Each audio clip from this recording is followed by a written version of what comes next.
Welcome to my channel. இப்போ நான் கத்திரிக்காய் புளி குழம்பு டிஃப்ரெண்ட்டாக செய்கிறேன். அது சாதத்தோடு வச்சு சாப்பிட்டா அவ்வளோ ஒரு டேஸ்ட்டாக இருக்கும். கண்டிப்பாக ட்ரை பண்ணி பாருங்கள்.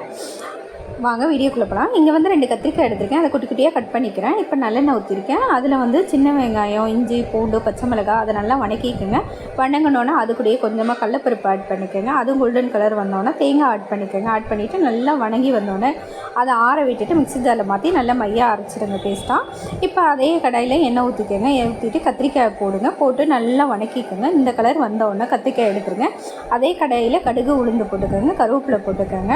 அப்புறம் சின்ன வெங்காயம் ஆட் பண்ணிக்கோங்க. வரமிளகாய் ஆட் பண்ணிக்கோங்க. நல்லா கோல்டன் கலர் வந்தோடனே தக்காளி குட்டி குட்டியாக கட் பண்ணி வச்சுருக்கேன். இப்போ தக்காளியும் ஆட் பண்ணிடுங்க. ஆட் பண்ணிவிட்டு நல்லா வணங்கினோன்னே குழம்பு மிளகாத்தூள் ஆட் பண்ணிக்கோங்க. அப்புறம் தனியாத்தூள் ஆட் பண்ணிக்கோங்க. அப்புறம் மஞ்சத்தூள் ஆட் பண்ணிக்கோங்க. அவ்வளோதான். அது எண்ணெயில் நல்லா வணக்கிக்கோங்க. வணக்கினோன்னே இப்போ அரைச்சி வச்சுருக்க பேஸ்ட்டை இதோட ஆட் பண்ணிடுங்க. ஆட் பண்ணிவிட்டு அப்புறம் தேவையான அளவு உப்பு ஆட் பண்ணிக்கோங்க. அப்புறம் புளி கரைச்சல் இருக்கு இல்லையா, அதையும் ஆட் பண்ணிக்கோங்க. ஆட் பண்ணிவிட்டு ஒரு 20 நிமிஷம் நல்லா குக் பண்ணுங்கள். நல்லா கொதித்து வந்ததுக்கப்புறம் என்ன பண்ணுங்கள், இப்போ கத்திரிக்காய் வணக்கி வச்சுருக்கோம் இல்லையா, கத்திரிக்காயையும் இதோட ஆட் பண்ணிடுங்க. ஆட் பண்ணிவிட்டு நல்லா கொதிக்க விடுங்க. அது கத்திரிக்காய் போட்டு ஒரு 5 நிமிஷம் கொதிக்க விட்டிங்கன்னா போதும். தீயை கம்மி பண்ணி வச்சு அவ்வளோதான் கைஸ். கொத்தமல்லி தழை தூவிட்டு இறக்கி சர்வ் பண்ண வேண்டியதுதான். சாப்பிட அவ்வளோ ஒரு டேஸ்ட்டாக இருக்கும். கண்டிப்பாக ட்ரை பண்ணி பாருங்கள். இது டிஃப்ரெண்ட்டான கத்திரிக்காய் புளி குழம்பு. வீடியோ பார்த்தீங்கன்னா லைக் பண்ணுங்கள். மறக்காமல் சப்ஸ்கிரைப் பண்ணிக்கோங்க. பாய்.